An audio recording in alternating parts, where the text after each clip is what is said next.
here now is a testimony that is happening. Every time I give a sharing, a conference, I always try my best to make some connections.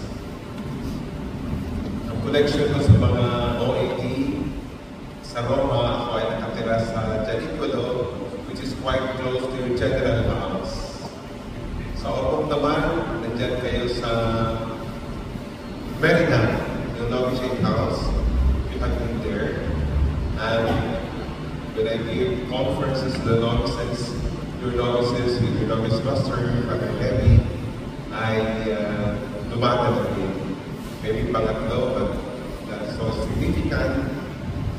Si Father Marlon, apat na pare ninyo. Sa pamilya ni Sintila, lahat sila ay apat, kahit isa lang mag-isa. Apat na silang apelyido ay apat.